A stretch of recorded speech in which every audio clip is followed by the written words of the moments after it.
got you, bro. Peace, family. Peace, peace, peace. We're going to get started, man. I hope everybody had a great Sunday. Hope everybody had an amazing day. Oh, give me one more second. Let me grab one more thing. We're going to get started.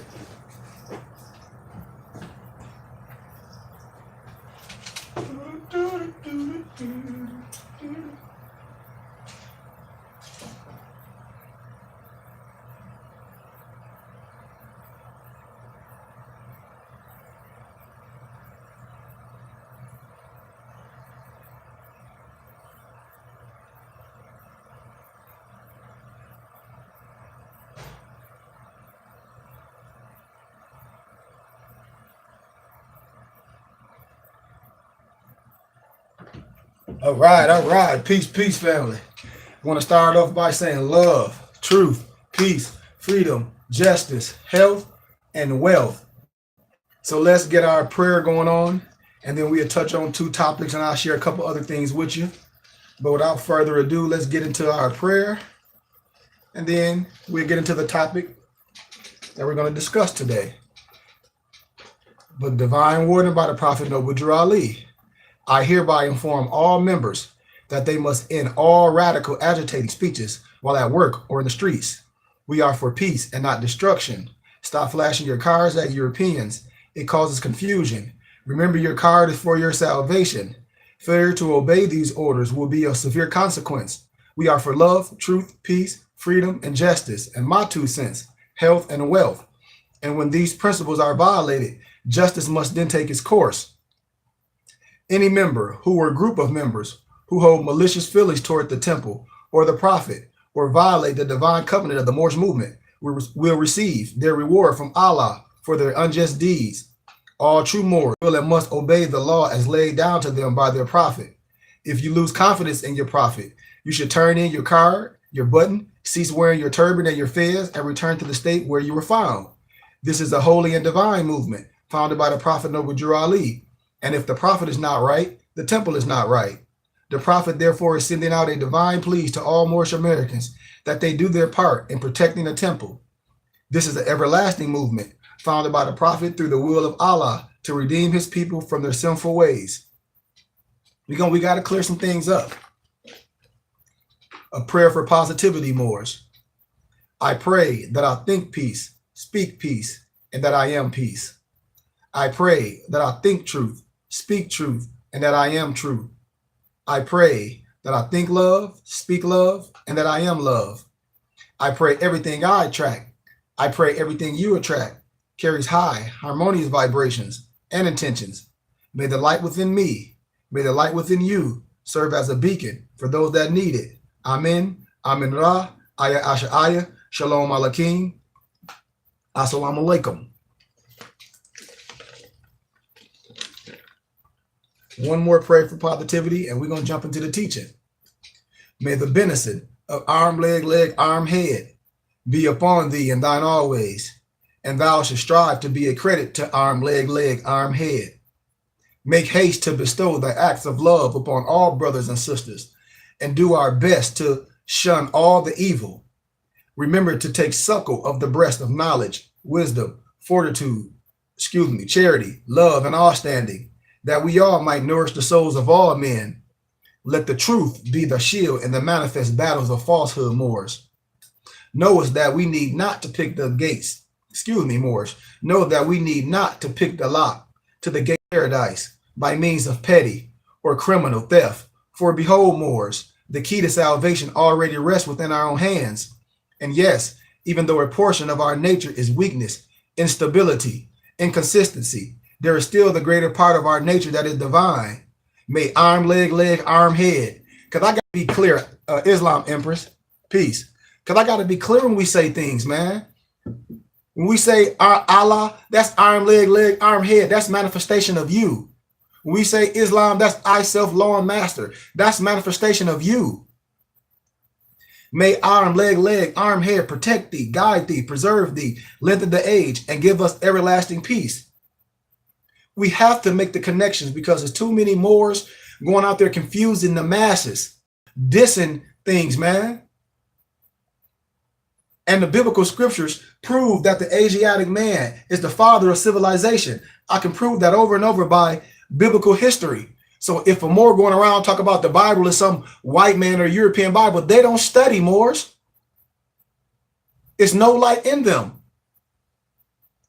You got to understand that. And then from a historical aspect, if a person saying they're black, African-American, Negro colored, then I mean you a slave historically.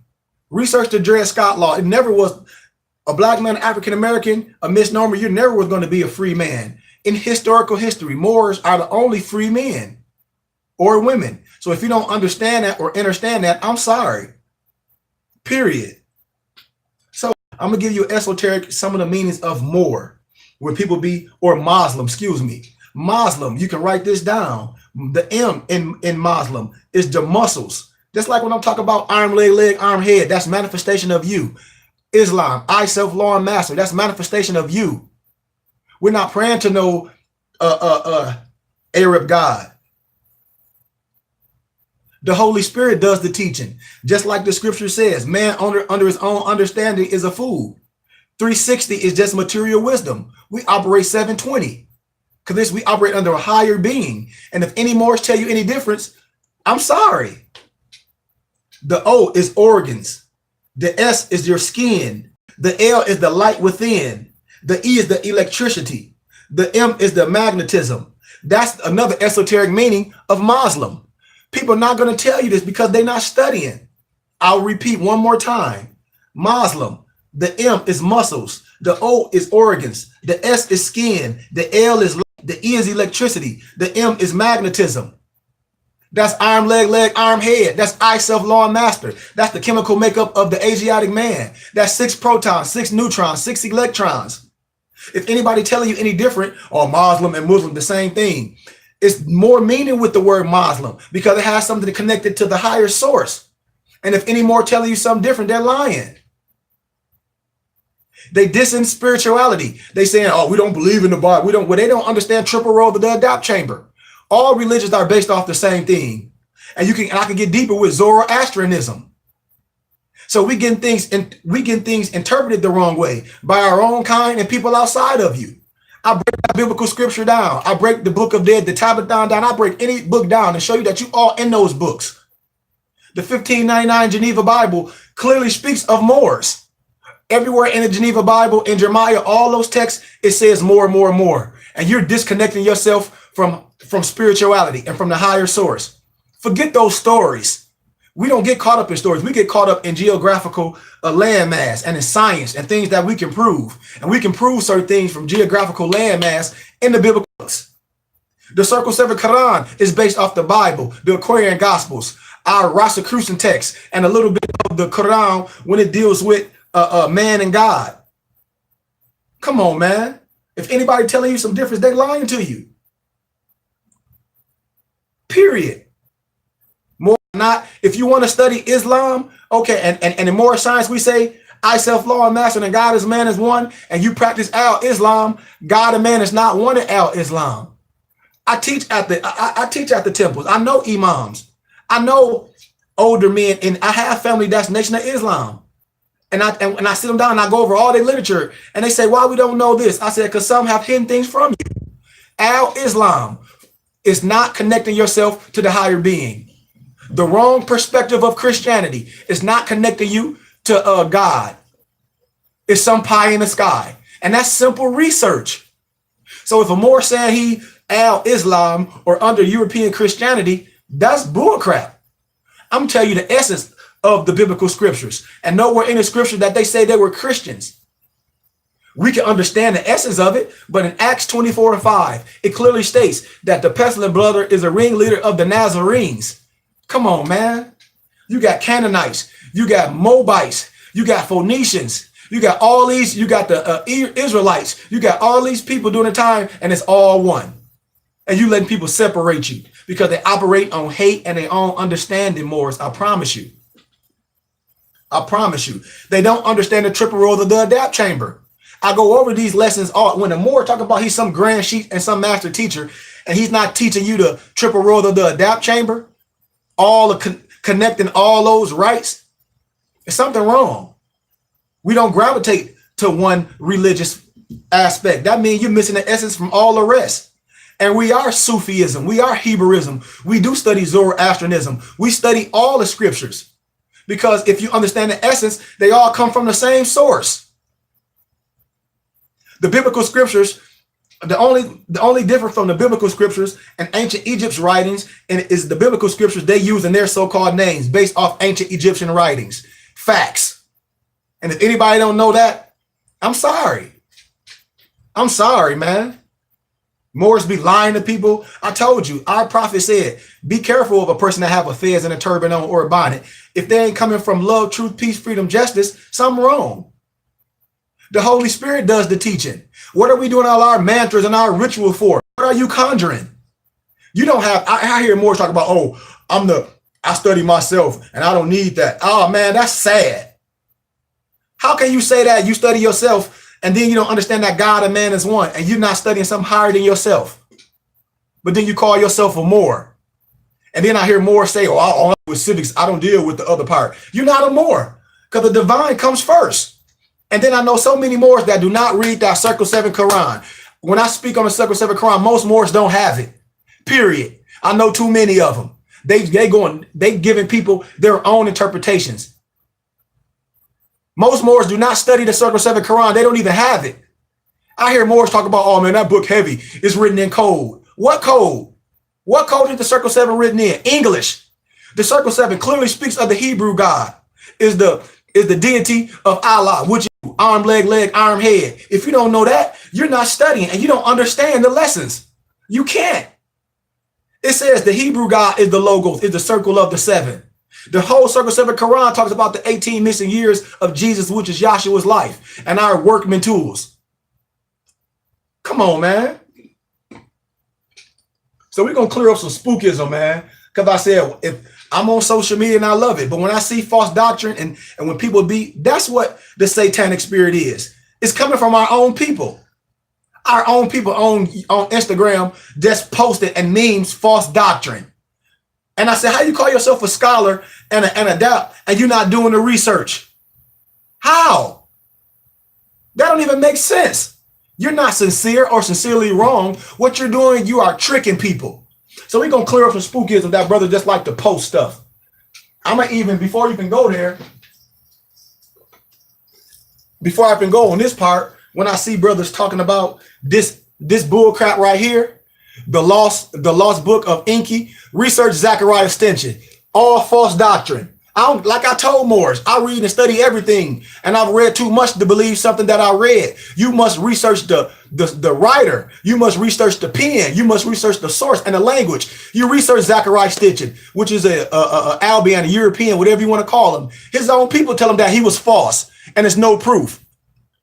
His own doctors and PhDs was like, okay, if you saying this is valid, let's sit down and prove what you're saying. He wouldn't. So when brothers just posted stuff without study, this is bull crap. Zechariah Stinson, this false bull crap. Period. Let's get to the science. Another brother was posting about this doctor, Otto Warburg, Otto Warburg, Otto Warburg. He ain't getting no Nobel Peace Prize for curing no cancer. He didn't. But we be so quick to post stuff with no study and then spread it to our people. Then our other people spread it. That's cancer. My job as a missionary, as a prophet, as an adept, as a 99th rank, as a scholar, is to illuminate false doctrine. If you have a test and in school and I give you a test and you come up with false doctrine without no study, they're gonna laugh at you. That's why I tell Moors, I'm welcome in all places, the churches, temples, because I don't care about your feelings. I go review scholarly research. I go for geographical landmass. I go with Carmen Dayton, and I tell Moors, if the pen does not match the Carmen Dayton, you must change the pen, not the Carmen Dayton, Moors. So a week ago, I saw a brother post, and he was talking about, and he was maintaining that the noble that this doctor Otto Warburg discovered that cancer was caused by low oxygen and acidity, PhD. But that's misreported. Dr. Otto Warburg did not, and I repeat, He did not win no Nobel Peace Prize for finding that cancer cannot live in an oxygen-rich or alkaline environment. That wasn't his research. That wasn't his research. But what Warburg discovered and what he was awarded a Nobel Prize for was for simply, which we all can do, was simply making the discovery that low oxygen was characteristic of cancer cells. You see how we got to be specific when we putting things out there? You got to do your research, or what you're doing is putting false doctrine and trying to cover it as true, and won't go back and say, you know what, I might have been sincere and I was sincerely wrong. More just leave it out there like, oh, I didn't know. You should know. Otto Warburg made some groundbreaking discoveries about the mechanisms of cancers, Moors, especially as regards respiration and that malfunction of your system. Instead of the widely spread disinformation that Warburg discovered that lack of oxygen was the prime cause of cancer and that he discovered that oxygen was a cure for cancer, the truth may surprise you. What he actually discovered was that cancer cells were low in oxygen due to a change in cellular respiration from using oxygen to using fermentation of sugar. And this is his own words, and I quote, "Cancer, above all other diseases, has countless secondary causes. But even for cancer, there is only one prime cause. Summarized in a few words, Moors, the prime cause of cancer is the replacement of the respiration of oxygen in normal body cells by a fermentation of sugar. Sugar, all those sugary drinks, food, all that. That's mucus. Cancer don't come from no sun. Cancer comes from the foods you eat. The widespread, and the things that you drink, Moors. The widespread misrepresentation of Warburg's discovery is most often used to support the sale of products and books as treatments. I'm telling you, man. It's easy to see why Warburg's effort to cure cancer with added oxygen failed. It failed. This is because the lack of oxygen is not the prime cause of cancer. When I be telling people, what's the root? What's the source? We got to get with the root of things. Toxins are the prime cause of cancer. Any scientist will tell you that. Toxins are the prime cause of cancer, not the secondary cause, the prime cause. Cancer cells are low in oxygen, primarily because they have changed from taking in oxygen from respiration to a more primitive form of respiration, which utilizes sugar instead of oxygen, Moors. It is the cancer process itself which causes most of the lack of oxygen, not the lack of oxygen, which causes the cancer process. Are we clear, Moors? Are we clear? Somebody say, would you follow me? Do the research, because we can stop, man. Regardless of what Warburg postulated and wrote earlier, in his later years, he became convinced that illness resulted from pollution in the body, and that he came much closer to the true primary cause of cancer, the primary or the root cause of cancer and other illnesses, Moors. This is something that had been postulated half a century earlier by the late great French scientist Antonio Bechamp. Bechamp believed that illnesses is the result of a combination of toxins and an unhealthy cellular terrain. Come on, Moors, y'all got to know this, man. Y'all got to know this. Prolonged exposure to toxins, which the food that we eat, especially in combination with cells, which have been, Moors, which have not been properly nourished, oxygenated right, hydrated right, and cleansed, is the primary cause of cancer. I'm sorry. That's when people talk about fasting. You fast for a certain reason, to clean your body of impurities, Moors. You should do that so often, not just one time. You should always detox and clear your body from toxins. This is especially so if one views radiation as a toxin, Moors. Over time, the stress and inflammation that results from toxins leads to a dysfunction in the cellular body. This leads to cellular defense mechanism, Moors. in which cells revert to a more primitive form of respiration. What is it? Sugar fermentation. It refused to die, multiply, and form a protective barrier. More simply stated, Morris, cancer cells have low oxygen because they quit taking in oxygen for respiration as part of cancer process itself, Morris.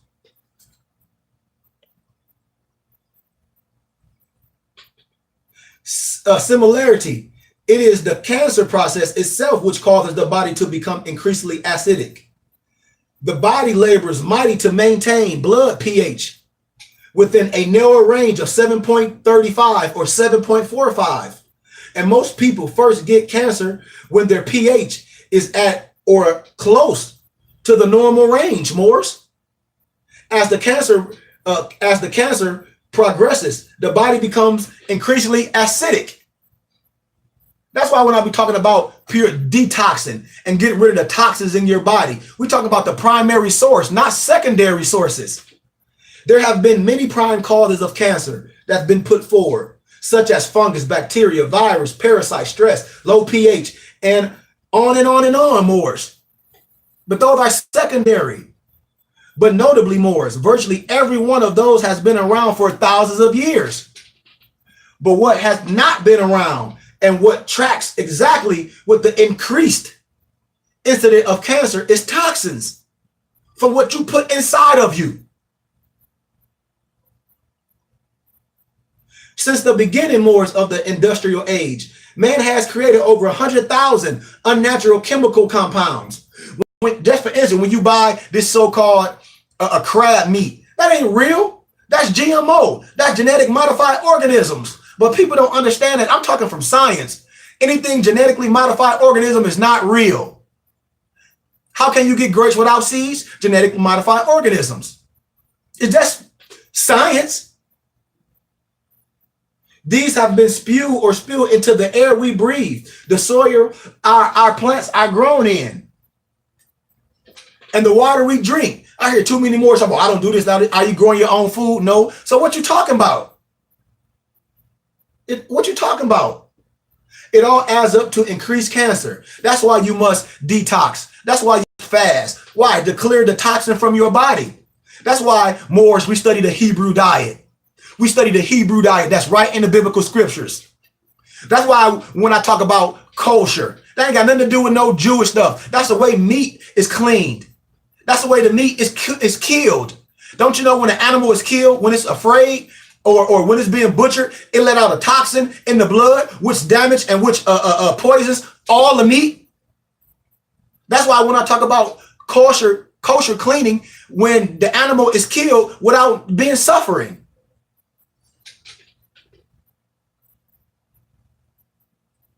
The increased radiation from all nuclear bombs and more recently nuclear plant disasters such as Chernobyl and other Fukushima, all these things is radiation. Microwave has radiation. That's why I tell Morris, you don't have to listen to me. This is science. You never should put food and plastic in the microwave. Period. The vaccines and other medications, which the body recognizes as toxins. Nobody have to listen to me.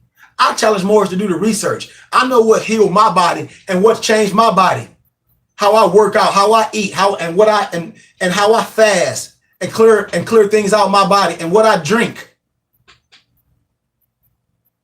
All the pesticides, insecticides, cosmetic products, and the world of household chemicals. A lot of those things is polluting us. Processed foods, which are GMOs. All that fast food is processed foods, man. Period.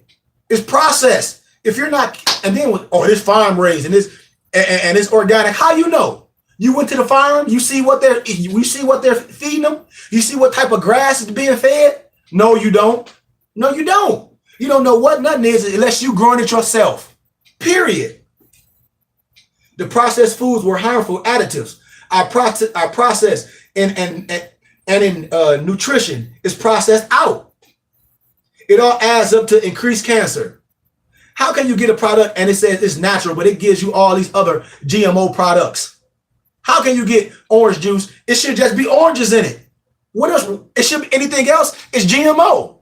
My oranges is straight oranges. I go to the farm for one of my people. I know they have a farm. I know what's being fed. I know what the animals are being fed. I know what the grass is being fed. I know what the certain fish that I eat, what they're eating. They ain't eating no power pellets.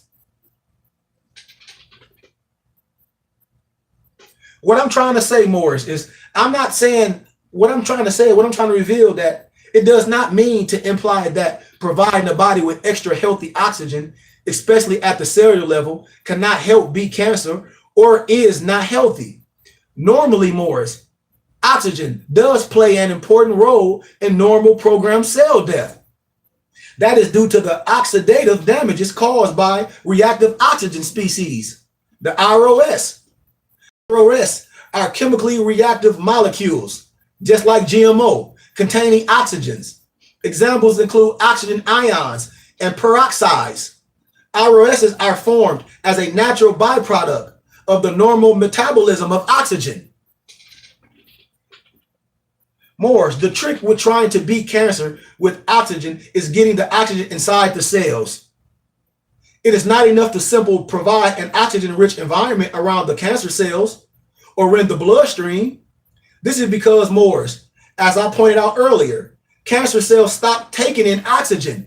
Anybody that have cancer, you can know that I have too many family members that died from cancer.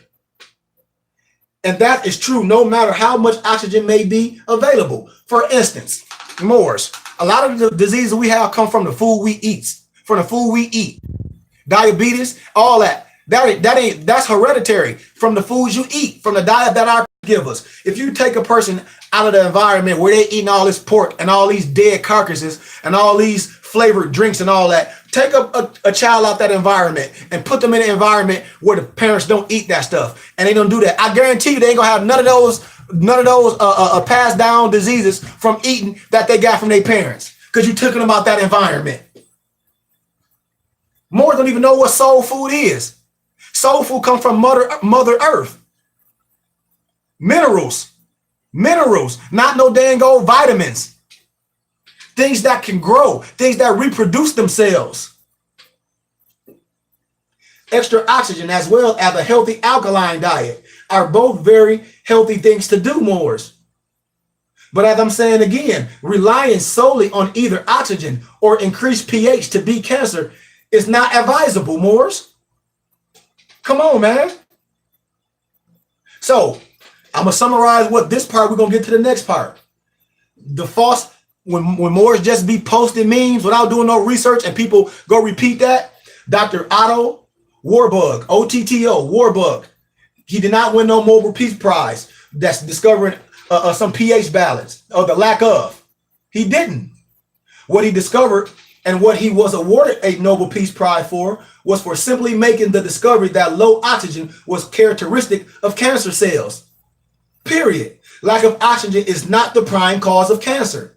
Toxins are the prime cause of cancer. Toxins. How do you get toxins in you? By things that's ingested. It is the cancer process itself which causes most of the lack of oxygen, not the lack of oxygen which causes the cancer process. I mean, it's too much. It's too much research out there. It's too much, man. So let's see if this, oh yeah, here we go.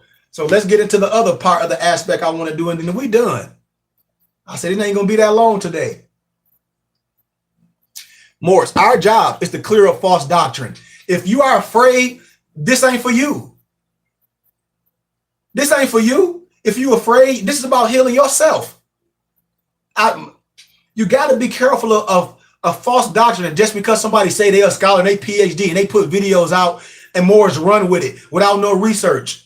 And I'm talking specifically, like when I said, if you're going to call something out, call it out. Just like when Morris be saying, oh, the Morris Science Temple ain't right. And then I ask him, have you been to one? No. Do you know any Morris that part of the Morris Science Temple? No. Well, I'm nationalized through the Morris Science Temple. I had a temple out here in Arizona for 2 years. Yes, some temples ain't right that preach dogma, but it's a lot that's right.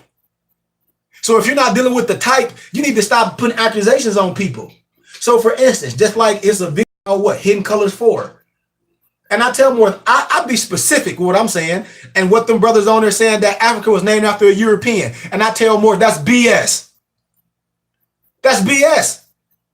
That's why I say you only get hurt by your own kind. Man, when I go places with my turban and my fez and my bonnets on, especially when I'm on the college campus in lectures, all Albions, all different nationalities, they know. You know you're a free man. We know what this turban is. Even European Masons on the lower level. Even my brothers, that's Prince Hall and the other Blue Lodge. They know they're sons of Muslims. They know they wear their fez in clandestine as a political and religious right, and it's not their birthright. They know that they're only 32 and 33 degrees, a level above freezing. And when they become a Shriner, that's when they put the fez on. But the Asiatic woman is on their fez, and the sword is on their fez because they're taking an oath. Because they're taking an oath not to tell you that the Asiatic woman is Mayat, is the father or the woman of civilization, the mother earth. They're not going to tell you that. They're not going to tell you that they sons of Muslims. A lot of our so-called ancestors, a lot of them that's still alive, that you watch their videos. I promise you, they have taken an oath. If you watch certain videos, they'll tell you. They'll tell you that they took an oath. They'll tell you that they under European masonry. All you got to do is listen, open up your hippocampus and your ears. They only going to tell you so much. I'm going to tell you it all because I ain't took no oath. And I teach. So it ain't no off with their head. Assalamu alaikum. When a European Mason or any Prince Hall Mason, they bow down. That's why they sons of Muslims. Period. Period, man. That's why you will see Prince Hall Masons. They don't wear their fez nowhere. Look at what's on their fez. They have taken an oath not to tell you everything. Facts, man. I'm my own master. I teach. I ain't taking no oath. Yes, it's sacred. That's why I tell Moors. You don't have to join nothing else. If you're under the auspices of a right master teacher, a sheik, whatever they call themselves, you should already get the 32 and 33 degrees. You should get the 32 and 33 degrees off top because we are master Masons. We are master Muslims. There's no need to join no masonry because if you a real true Moor and if that brother is righteous and he's teaching, you got the 32 and 33 degrees in your divine instruction number 2. That's why I be laughing when I be talking about science. Most Moors, they do not have the Circle 7 Quran, and they do not read, and they do not study, and they do not live by what they read. They want to convert you under some dogma. But when you get the 32 and 33 degrees, if you study in the science, when the turban, or when the tarba and the mithra, which is the turban, the tarba is our fez, and the mithra, which is the turban, is placed on your captive or your crown. And that's when you get the science. Come on, man. I can go all through this. Like I said, I operate on love. I just was at the Prince Hall temple, and most of them brothers don't know any science. And I'm not hating on them all because I know some that know science, but they're not going to tell it because they took an oath. Just facts, man.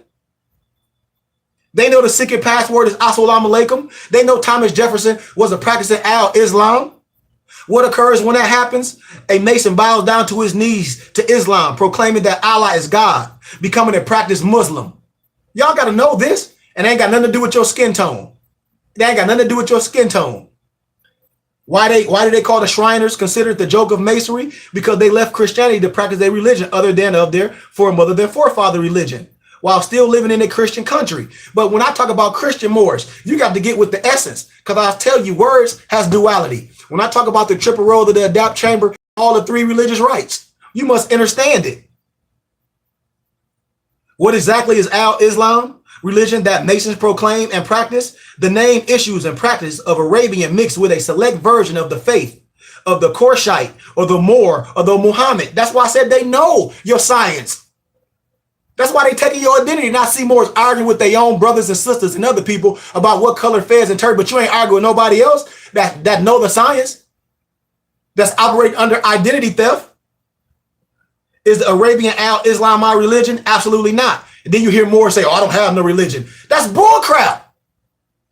What is our religion? Islamism. The God and man is one. Sufism, Zoroastrianism, the true essence of Christianity. It's right in the biblical books. The scripture says you made in his image, and God and man is one, and you are God's. And you gonna let some idiot with a fez or a turban tell you something different? What is Islamism? It's the religion of our forefathers. Can I explain more specific by explaining how it differs from Al-Islam? Yes. Islamism is a universal law in harmony with self, resulting in peace, the science and study of self-mastery, that Allah, which is arm, leg, arm, head, and man are one. Al-Islam being the Arabic for peace, which was perfected by Muhammad in the Qur'an and the Arabic, and has since, unlike Islamism, that our Prophet Noble Drew Ali, American Islam, brought to the Moorish Americas, being viewed by the world much like catechism, and that the premise to serve God, to serve a God which exists outside of man, outside of himself. Al-Islam, I gotta say this, Greek Christianity, or the wrong part of Christianity, God and man is not one. Y'all know that. Two hips secure, to know thyself. Can a Moorish American be a Mason also? That you shouldn't? Not a true and faithful Moorish American. Why? Because you get all the wisdom. You get the degrees, the 32 and 33 in the temples. I teach it. That's why I tell Moors, I have a school. My school is the Burning Bush Tabernacle Science Temple and School. I'm a Moor, nationalized through the temple. If you want to be a Moor, nationalized through the temple, which is your right, you can. But I have a school. I teach comedic science. I teach metaphysics. I teach linguistics. I teach history. I teach agriculture. I teach business. So if you want to be a part of my school, I tell Moors, it's a $50 donation a month. You get ID for the school, just like any other school. You get lesson plans. That's why I don't record the teachings at our school. We had Sunday school this morning. It was awesome. 30 people showed up. Now we have 30 people that's members of my school, and we have it at the YMCA. And we're going to do it. I'm going to get it building again once the members understand. But I don't share the teachings and the lessons and with on YouTube and things and Instagram. If you're not a student, why should I? And then can you expound on more on the shrine being a label a joke of masonry? You know that. You know about the Moorish dance and all that, what it was borrowed from. So let's get into this science with this hidden colors, because somebody asked me to do this again, one of my students today. And so I told him I'm going to do it on YouTube. And he was like, why are people keep going around saying that Africa was named after some European? And I say, brother, and he was telling me about some Hidden Four. It's a DVD out about Hidden Four. And then some more try to cover up their track and say, well, they're correcting what they said wrong. I ain't seen no brothers correct the false doctrine, what they spreading. So let's clear up some spookism. And I hope you have your pens and your paper. Let's dig, man. The title Africa did not, and I repeat with a silver tongue, eloquently, the title Africa did not come from Scipio Africanus. That's what it said on Hidden Colors. Am I right or am I wrong? If anybody saw that, tell me. Did I say that on Hidden Colors? Because that's what the brother told me. And I ain't watched it because I don't watch stuff. I study and I research. And I deal with ancient history, and I tell Moors, if the pen doesn't match the archaeology, you must change the pen. You don't change archaeology. And if you put stuff out there and you come to realize that it's not right, you must go back and correct it. You can say you were sincere, but you were sincerely wrong. Just like a doctor, which I am. I don't practice malpractice. If I figure something out, I can go back to my people and I say, yes, this was wrong. And my brother said, yes, they did. Exactly. And seeing people lying. And I don't even want to, that's why I don't watch stuff. I can show you Moors. I can show you films of so-called scholars on TV saying that they took an oath and they ain't going to tell you everything. So-called Moors that we watch on TV, they tell you right verbatim, they took an oath. So one of my brothers on here, Sinrail, he just said, yes, they did. So boom. So let's clear up this spookism. Get your pens. The title Africa did not come from Scipio Africanus. The birth name of Scipio Africanus was Publius Cornelius Scipio, Publius Cornelius, Cornelius,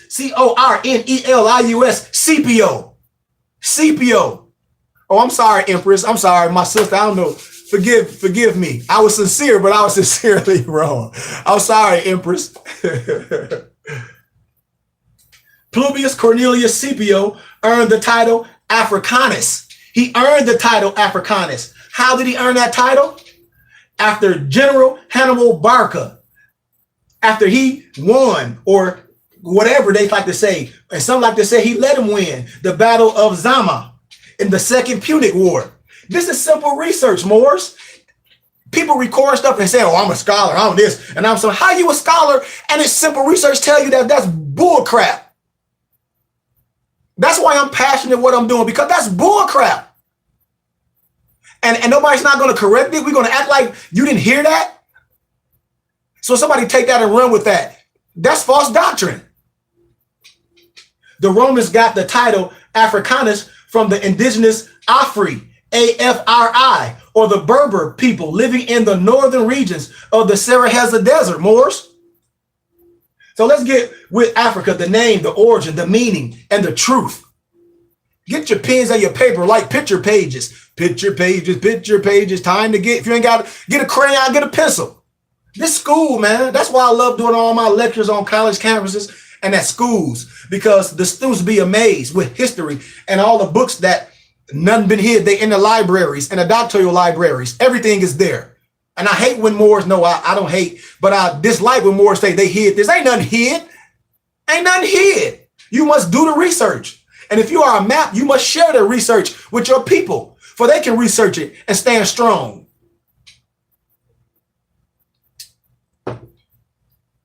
So every nation, landmass, and continent has names that have evolved over centuries. All of names you think Africa was called in the distant past are only local names used by a few tribes, nations, and only refer to a small section of the continent, depending on your name and your language, like if you spoke Yoruba or Bantu. But anybody gonna tell you that because they want you to believe something and buy some bullcrap film that's teaching false doctrine.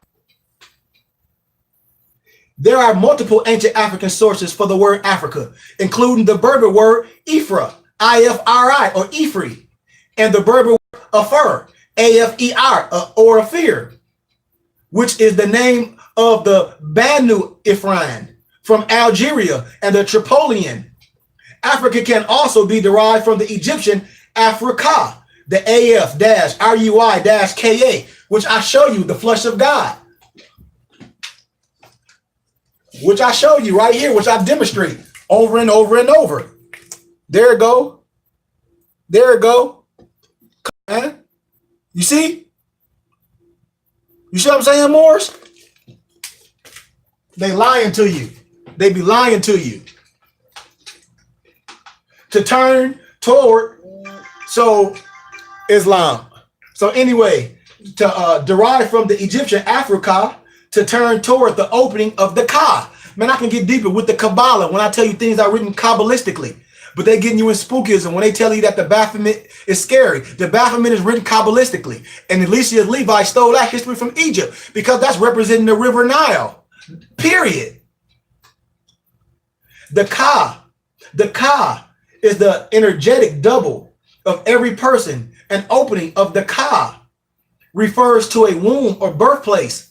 Africa would be, for the ancient Egyptians, Moors, the birthplace. These and many other ancient sources include hieroglyphics, make reference to the title or designation of Africa.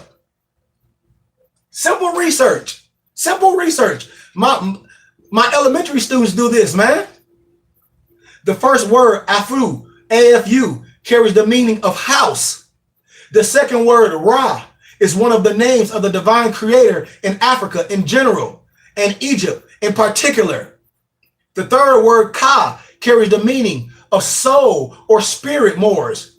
When you put it all together, you get the word what? Afru-Ka. I mean, are you following me? If you follow me, say you follow me. Somebody talk to me. The meaning of Africa is the house for the soul or the spirit of the divine creator. This word in this form refers to the land of the divine creator. The Africans look at their land as belonging to and created by their divine creator, Moors. Afru-Kani, K-A-N-I, a word derived from Africa, also carries the meaning of house for the soul or spirit of the divine creator, but in reference to the human being in male particular. And then you're gonna get some male Moors talking about, I don't have no religion. Man, I run from them fools.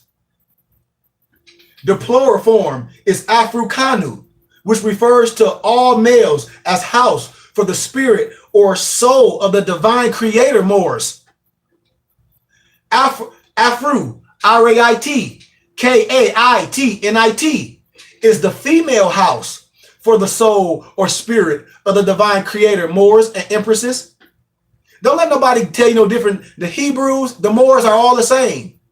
But Israelite, that's just a tribe. I hear Moors talking about, look, man, one nationality, many cultures. Moors through history is the only person that was a free man. Negro, African American, all were slaves. That's why if you do history, Abraham Lincoln defended the Moor in court. Before Abraham Lincoln was a lawyer, he was an attorney for 23 years. He defended the Moor in court, saying that just because his skin black don't mean he's no Negro. He's a free man. Come on, man. But the plural form of Afru Radi Kanut, which refers to all females as houses for the soul or spirit, divine creator. This is the philosophy Moors of the Afrikaans or Africans. You letting people get you caught up in false doctrine. The Afrikaans or the Africans believe that all human beings were the carriers and houses for the soul and spirit of the divine creator. You can get a book, you get research the destruction of a black civilization, great issues of a race, 4500 BC to 2000 AD. This book was written by one of our scholars, Chancellor Williams, but I can also go deeper and show you where certain scholars, they don't touch on things because a lot of them took an oath. Period. It ain't to hate nobody, it's just what it is. They'll tell you. Africa was also called Akibalan, mother of mankind, and the Garden of Eden. I can show you in the biblical books. Don't y'all know the Garden of Eden was Africa? In the biblical scriptures, it's landmass. Look at the landmass, right? I don't care what Bible you get. Look at it. It was the Garden of Eden in the biblical scriptures. This name was used by numerous tribes and ancient nations, including the Nubians, the Numads, the Hadeans, the Carthaginians, and people of Cush or Ethiopia. But however, Moors, we never had a single name for the entire continent. We had numerous localized names, but there is no name that was used for the entire continent before Africa, Moors. Akibalan, the original name of Africa. I didn't say the only, I said the original. So no, Akibalan is just one of the many ancient local names of Africa. Local names depending on your dialect, depending on the language that you speak. Just like a lot of Moors and a lot of so-called Christians and biblical of Yahshua, they never read anything, the language, to know that he was a Hebrew God. What's the name he gave himself? Jesus is not a transliteration. That's a replacement.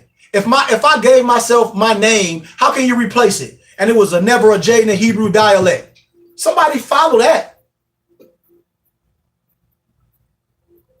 Among the many names used to describe different areas of our land is Akibalan, which means mother of man. And Akibalan has also been interpreted as the meaning of the Garden of Eden. I'm telling you, Akibalan, which means mother of man. Akibalan has also been interpreted as meaning Garden of Eden. That's right in your biblical scriptures.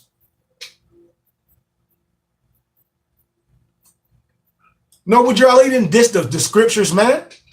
The most of the Soka Quran is based off the biblical scriptures and apocryphal gospels, or the apocalyptic gospels, which is the Aquarian gospels, and our Rosicrucian manuals, and the Quran showing you that God and man is one.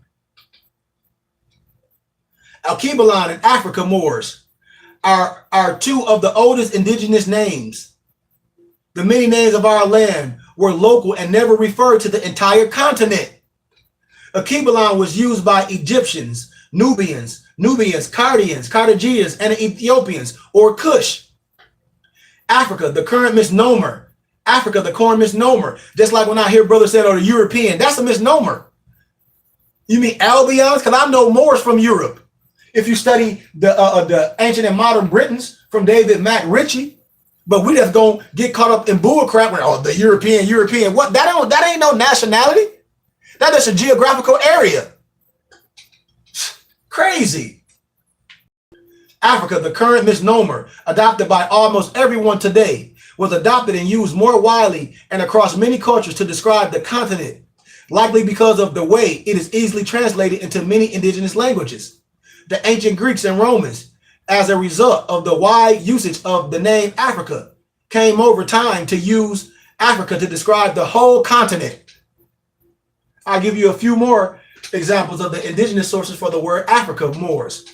The Arak, A-F-A-R-A-K, also known as the Oragra, were a Berber people who lived south of Carthage of North Africa.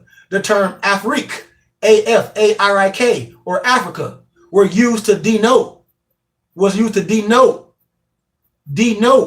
land of the Efrak. The Phoenician root Farak or Farouk, F-A-R-A-Q-U-A, which suggests a separation, or in other words, diaspora. That's disconnecting you from everything again. The same root is found in some African language like Bambara or Bantu Moors. In the Sanskrit and in Hindu, the word Apara, A-P-A-R-A, or Africa, denotes that which in geographical terms comes after, or in other words, the west of India, which is still Africa. From the geographical position of India, the Asian country in which the East African established colonies, namely the Dravidian culture, Africa is the Western continent, Moors. Another school of thought states that the word Africa comes from two Phoenician terms, one which means an ear of corn, which was a symbol of fertility in that region, and the other was Parika, P-H-A-R-I-K-I-A, which means land of the fruit. Other local names used to describe our land: A-O-U-R-I-G-H-A, Ethiopia; Korite or Korith, C-O-R-P-H-Y-E, Ortega, O-R-T-E-G-I-A, Libya; Africa, A-F-A-R-I-K, Kemet, Kush, Nubia, Olympia; Godagwana, G-O-D-O-N-G-W-A-N-A, Hesperia, A-T-S-P-E-R-I-A, Tamaria or Tamir, Oceania. Bottom line, family, Africa has many indigenous names and sources. So let's get to this. And I got to use the right names. A lot of Negro, black, colors, and other people, even Moors, even the hidden colors, like the Emperor said, they said it. Why do some Negroes, African American, and Moors, and so-called scholars say Africa got its name from Publius Cornelius Scipio, who was given the abdomen, which means a nickname, Africanus, after he defeated the great general Hannibal Barca, and then called themselves Asiatic. Yet the same Negroes, black, colors, and even Moors and so-called scholars never say Asia got its name from the brother of Scipio, who was rewarded for his victories in Asia with the abandonment or the nickname Scipio Asiaticus. Lucius Cornelius Scipio, who was better known as Scipio Asiaticus, was given the abandonment or nickname Asiaticus by the Romans, just like his brother was given an abandonment or a nickname Africanus when he defeated Hannibal Barca. So to answer, the word Africa is an indigenous name used by a dozen North and East African tribes for thousands of years before the Roman Republic was ever born. Rome got the name Africa from, guess where? Africans. So no African is not named after no Romans. If that's the case, why Rome didn't have a country named Africa? Was Africa named by or after a Roman general called Scipio Africanus? Moors, that's a stretch. And no, even if you do not know the many indigenous words and meanings which translate to Africa, it should be obvious that it should be obvious to you and to anyone else that Africa is not a European word, family. There are not European cities or towns called Africa. If Africa was a European word, there would be other places in Africa, Moors. That's simple scholarship. New Age, Negro, black, and colors, so-called scholars, and some Moors will falsely tell you that Africa got its name from the Romans. That's a flat-out lie. And I have proven over and over many times. I did this research before. These people that spreading this lie do not know history. And some of them do know the truth, but choose to spread lies. When I tell you, some know the truth, but some took an oath because they want to keep you confused. Africa is not a European word, and it's not named after no Roman whose name was Cornelius Publius Cornelius Scipio. Period. There are multiple ancient African sources for the word Africa, including better word Ephra and Berber word Afar, which is the name Banu Ifran. From Algeria to Tripolia, Africa can also be derived from the Egyptian Africa. I gave you all that. To turn towards the opening of the Ka. The Ka is the energetic double of every person. An opening of the Ka refers to the womb or birthplace. That's what Africa would be. From the ancient Egyptians, Moors. The birthplace. These and many other ancient sources, including hieroglyphics, make reference to the title or designation of Africa. The Roman general the Roman general who defeated Hannibal was named Publius Cornelius Scipio. He was best known for defeating Hannibal at the final battle of the Second Punic War in 218 to 202 BC at Zama, a feat that earned him his title or nickname Africanus. Scipio was also called by his nickname, the Roman Hannibal. He was called Africanus because he defeated the greatest African general of all time. Rome did not create the name Africa, and anyone who claims that they did is mistakenly or purposely a liar, a phony, and a fraud. And if those that promoted that and said that and don't come back and correct themselves, they mean they don't care. Bottom line, Africa is not named after any Roman, and the Romans didn't name themselves after Africans. Africanus is an agnomen or a nickname. To be clear, family, and I'm almost done. Publius Cornelius Scipio was given an agnomen or a nickname for defeating a general named Hannibal Barca. The nickname given to Publius Cornelius was Africanus. Publius Cornelius Scipio was given that title Africanus. Many thousands of Romans and Africans were given nicknames Africanus. Roman naming practices vary greatly over the centuries, family, between the founding of Rome to the early Middle Age. However, the practice of the elite during the period between the mid-Republic and the early Empire has come to be seen as the classical Roman naming convention. This is likely too, Moors, because this period provides good evidence of naming practices of the best class and the best documented Roman period. Roman name practices vary greatly over centuries between the founding of Rome to the early Middle Ages. I gave you that.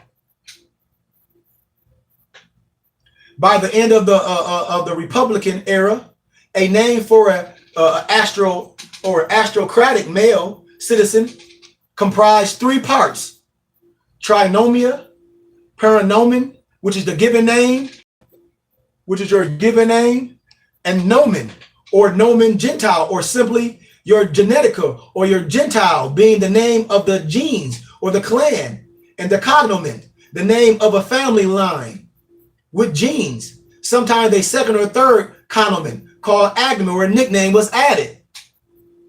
We can go on and on, Morris.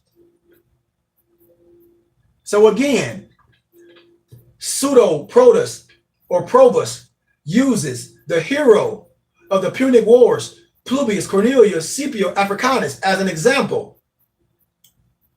Proper, humio, namio, in quarter species.